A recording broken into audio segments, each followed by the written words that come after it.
Hello students, last lecture में हमने penis के बारे में पढ़ा। हम लोग मेल रिप्रोडक्टिव सिस्टम के एक्सटर्नल ऑर्गन्स पढ़ रहे हैं। उसमें हमने पहले डिवाइड किया था इन दो, मतलब मेल रिप्रोडक्टिव सिस्टम को हमने डिवाइड किया था। एक जो हमारे प्राइमरी सेक्स ऑर्गन होते हैं, दूसरे सेकेंडरी सेक्स ऑर्गन। जो प्राइमरी सेक्स ऑर्गन को हम लोग क्या कहते हैं, टेस्टिस। अब जब हम लोग टेस्टिस की बात करते हैं तो टेस्टिस एक्चुअली हमारी एक स्क्रोटल सैक रहती है, उसमें ये एनक्लोज रहता है, ठीक है। लेकिन जब इसका डेवलपमेंट होता है, जब हम लोग एम्ब्रियोलॉजी देखते हैं हमारे टेस्टिस की, उसका डेवलपमेंट एक्चुअली होता है हमारे एब्डोमिनल कैविटी में, जहाँ पे पोस्टीरियर एब्डोमिनल ऑर्गन्स का एक्चुअली में डेवलपमेंट होता है। फिर वो डिसेंड होकर हमारी 9 मंथ के लगभग हमारे स्क्रोटल कैविटी में आते हैं।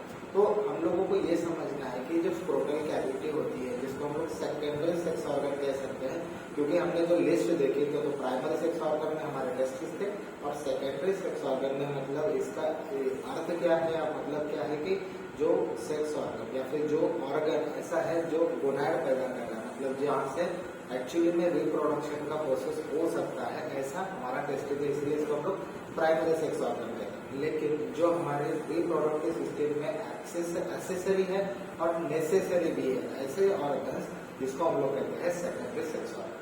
तो ऐसे टाइप में हमारा स्क्रोटम भी आता है, ठीक है। और उसके बाद में एपिडिडाइमिस जो होता है वो हमारा प्राइमरी सेक्स ऑर्गन के साथ कनेक्टेड होता है, लेकिन वो एक्चुअली में है सेकेंडरी सेक्स ऑर्गन। उसके बाद में हमने कुछ ग्लैंड्स पढ़े थे, जिसमें प्रोस्टेट ग्लैंड था, सेमाइनल वेसिकल्स है, ठीक है। तो ये जो हमारे पार्ट्स है वो हमारे सेकेंडरी सेक्स ऑर्गन की कैटेगरी में आता है। यहाँ पे हम लोगों को आज जो पढ़ना है वो है हमारा स्क्रोटम। स्क्रोटल कैविटी एक्चुअली में एक हमारा जो पेरिटोनियल लेयर है, जो हमारी एब्डोमिनल वॉल थी, एब्डोमिनल वॉल का कुछ कंटिन्यूएशन हमारी स्क्रोटल कैविटी तक आता है। इसका मतलब है कि जो भी हमारी स्क्रोटल कैविटी बनी उसका कंट्रीब्यूशन हमारे एंटीरियर एब्डोमिनल वॉल के साथ भी होगा। तो हमने जो एब्डोमिनल वॉल में पढ़ा था उसके लेयर्स जो हमने देखे थे, जैसे कि हमारा स्किन से लेके अंदर तक हमारे जो ट्रांसवर्सलिस फेशिया था वहां तक, या फिर ट्रांसवर्सलिस मसल थी वहां तक, जो हमारा मसल का पार्ट रहता है उसी का कुछ कंट्रीब्यूशन हमारे स्क्रोटल कैविटी, मतलब हमारे पेरिनियल रीजन तक भी आएगा।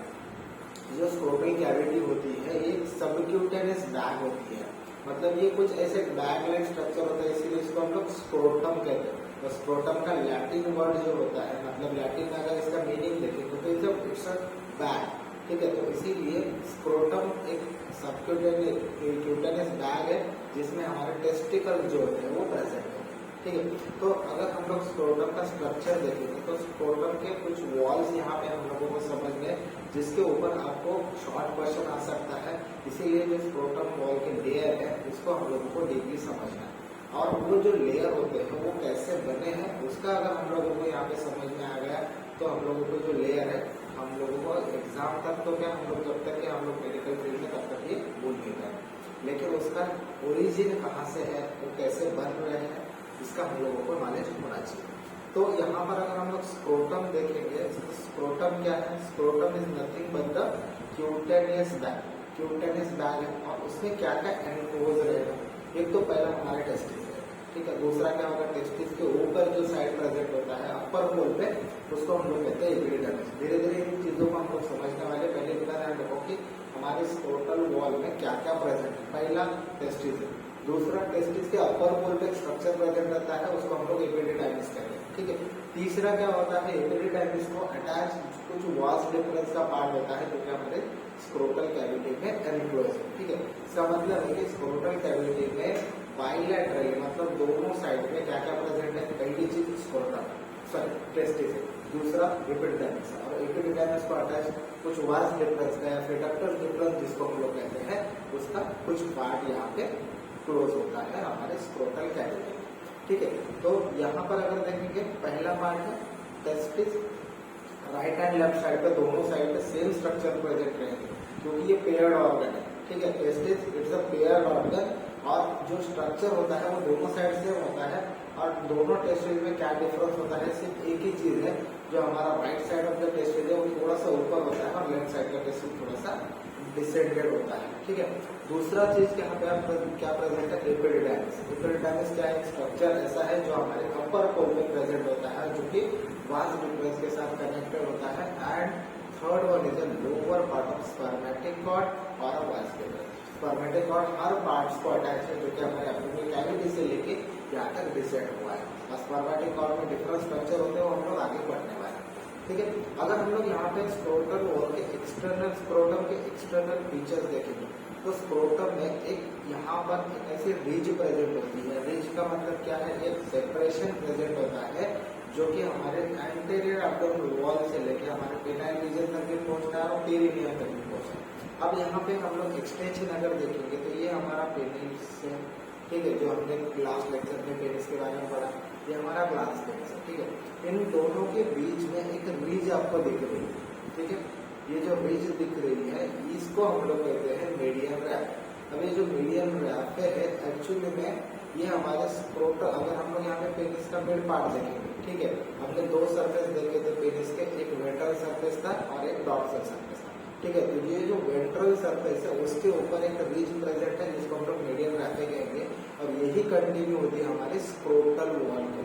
ठीक है, और दो यहाँ पे स्क्रोटल वॉल को ये दो पार्ट में डिवाइड करती है, एक राइट और लेफ्ट में, और दोनों के बीच में यहाँ पर अगर ये देखेंगे तो दोनों तो यहाँ पे जो वॉल बनती है या साइड बनती है उसमें हमारे दोनों साइड पे टेस्टिस प्रेजेंट होती है। ठीक है, तो एक्सटर्नली अगर हम लोग स्क्रोटम को ऑब्जर्व करते हैं तो scrotum is divided into the right and left part by a ridge और ग्राफिक। ठीक है, तो व्हाट इज कॉल्ड ग्राफिक, और ग्राफिक कौन सा, मीडियम ग्राफिक। ठीक है, क्योंकि ये मीडियम में प्रेजेंट है। ठीक है, ये मिडल में प्रेजेंट है इसीलिए इसको हम लोग कहते हैं मीडियम ग्राफिक। ठीक है, मीडियल नहीं, मीडियम ग्राफिक। ठीक है, medium graphic which is a continue forward, मतलब ये अगर आगे जाएगा तो कहाँ कंटिन्यू करेगा, which is continue into the under surface of penis. जो हमारा वेंट्रल सरफेस था वहां पर ये कंटिन्यू कर रहा है, और लेकिन ये बैकवर्ड जाएगा, मतलब पीछे साइड अगर आप लोग देखेंगे पेरिनियम की तरफ, it backwards along the middle of the perineum to the anus. तो ये एनस तक भी हम लोगों को एक्सटेंड होता हुआ दिखता है। ठीक है, तो मीडियल ग्राफिक समझ में है।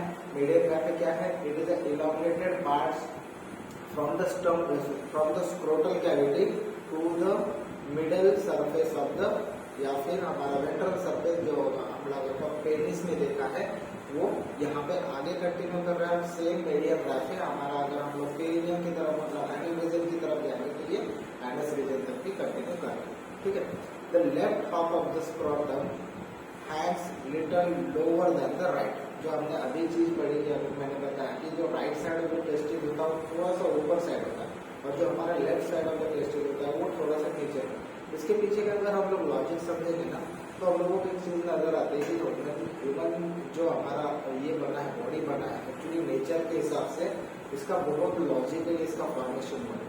जैसे ही हम लोग देखते हैं कि हमारा राइट साइड ऊपर है टेस्टिस और लेफ्ट साइड का टेस्टिस नीचे, इसके पीछे लॉजिक क्या हो सकता है, क्योंकि अगर हम लोग जैसे चलते हैं तो ये जो स्क्रोटल कैविटी है एक्चुअली हमारे दोनों लेग के बीच में, ठीक है, या फिर कभी कभी हम लोग ऐसे टाइटली अगर बैठेंगे यहाँ पे तो क्या हो सकता है, दोनों टेस्टिस जो होंगे वो कोलैप्स हो सकते हैं। ठीक है, तो ये कोलैप्स ना हो, इसके ऊपर का जो भी ब्लड सप्लाई है वो हैम्पर्ड ना हो, इसीलिए जब भी हम लोग देखते हैं तो right side of the testis ऊपर होता है, लेफ्ट साइड का थोड़ा सा नीचे होता है। और इसीलिए जब भी हम लोग कुछ वॉकिंग करते हैं, बैठते हैं या फिर कोई टाइट कपड़े पहनते हैं तो ये दोनों आपस में कोलैप्स नहीं होते। ठीक है, यहाँ पे इसीलिए जो फॉर्मेशन बना है राइट साइड अपर होगा और लेफ्ट साइड थोड़ा सा नीचे होगा। ठीक है, तो यही इसके पीछे एक लॉजिक हम लोग समझ सकते हैं। In corresponds with the greater length of the left spermatic cord. जैसे कि हम लोग स्पर्मेटिक कॉर्ड करते हैं तो स्पर्मेटिक कॉर्ड एक्चुअली हमारे टेस्टिस को अटैच है।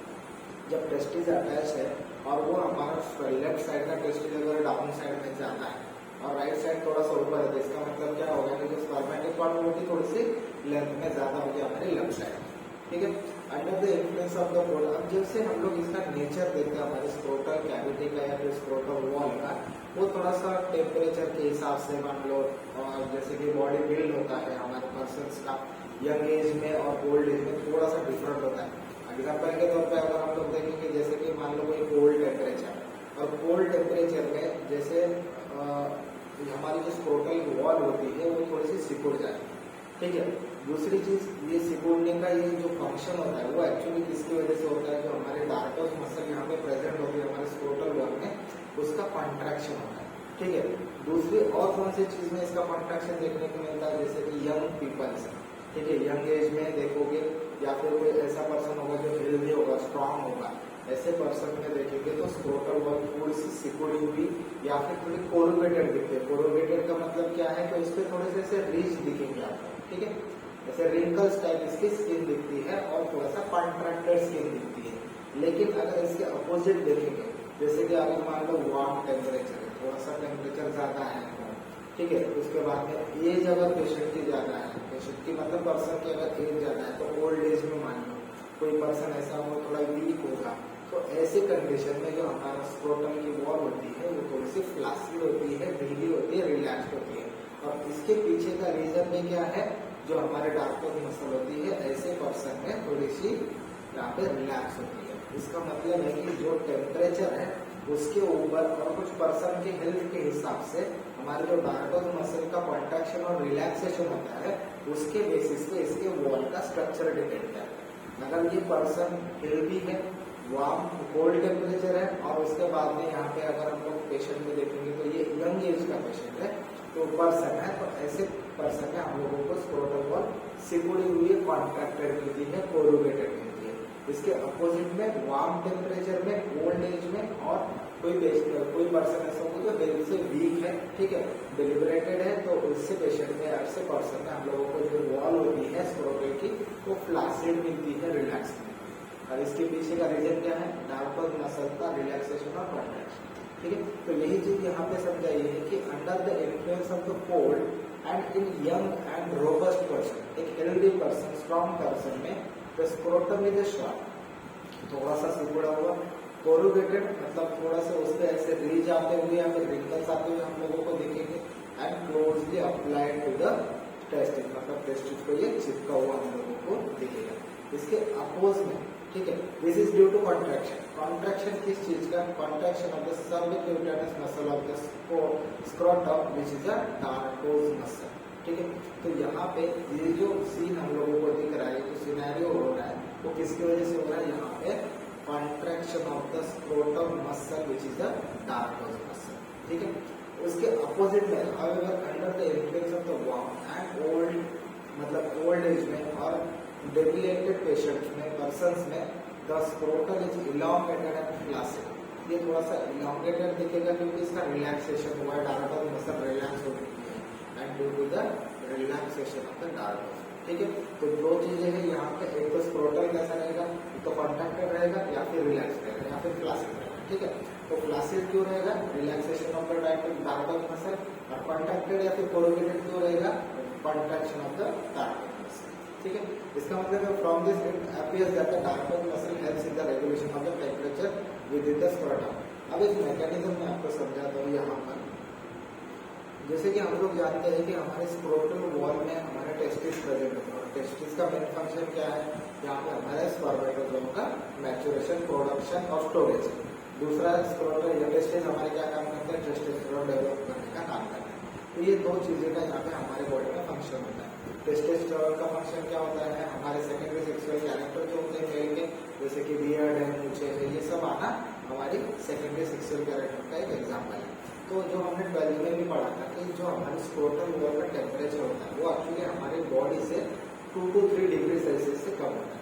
अब इसके पीछे का रीजन भी हम लोगों को पता है, हमने 10th में भी पढ़ा है, 12th में भी पढ़ा, क्योंकि जो स्पर्मेटोजोआ होते हैं वो थोड़ा सा ज्यादा टेम्परेचर पे और रूम टेम्परेचर पे ये एक्सपायर हो सकते हैं, डेड हो सकते हैं, इसीलिए इसका टेम्परेचर जो होता है हमारे स्क्रोटल का वो थोड़ा सा कम होता है। लेकिन इसके पीछे एक मैकेनिज्म है, वो आपको मैं समझाता हूँ यहाँ पे। अगर ये हमारे स्क्रोटम की या फिर हमारे टेस्टिस में टेस्टिकुलर आर्टरी का सप्लाई होता है, हमारे टेस्टिस की मेन आर्टरी है testicular artery which is a branch of aorta, ठीक है। एब्डोमिनल एओर्टा से ही ब्रांच निकलती है, और इसके पेरीफेरी में वेनस प्लेक्सस प्रेजेंट होता है हमारे स्क्रोटल कैविटी, ठीक है। वेनस प्लेक्सस प्रेजेंट होता है जिसको हम लोग कहते हैं पैम्पिलिफॉर्म प्लेक्सस, पैम्पिलिफॉर्म प्लेक्सस।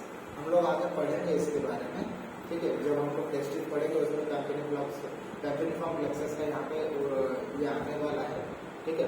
तो यहाँ पर एक मैकेनिज्म हम लोग समझते हैं, ये जो हमारे पैम्पिलिफॉर्म प्लेक्सस होते हैं और ये जो टेस्टिकुलर आर्टरी होते हैं, इसमें से ब्लड फ्लो कर रहे हैं, बराबर। जो हमारी वेनस सिस्टम होती है वो ब्लड लेके जाती है, बराबर।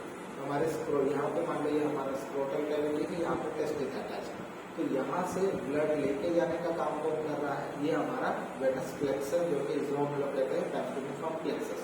और इसके अपोजिट में यहाँ पे ब्लड आ रहा है एवर्टा, और यहाँ से ये हमारे टेस्टिकुलर आर्टरीज, ठीक है। अब होता क्या है कि जो ब्लड आने वाला है एवर्टा से, जो ब्लड आ रहा है विच इज एवर्टिक ब्लड और आर्टेरियल ब्लड, ये ब्लड जो होता है इसका हीट ज़्यादा होता है, ठीक है, इसका हीट ज़्यादा होता है। और जो हमारे पैम्पिलिफॉर्म प्लेक्सस से जो वेनस ब्लड ऊपर जा रहा है, मतलब एब्डोमिनल कैविटी की तरफ जा रहा है, इसका जो टेम्परेचर होता है वो थोड़ा सा लो होता है as compare to arterial blood. अब ये जो पैम्पिलिफॉर्म प्लेक्सस है, इसके जो वॉल्स है, इसके वेनस वॉल हमारे आर्टेरियल वॉल के साथ अटैच होते हैं, और यहाँ पे हीट का एक्सचेंज होता है, यहाँ पे हीट का एक्सचेंज होता है।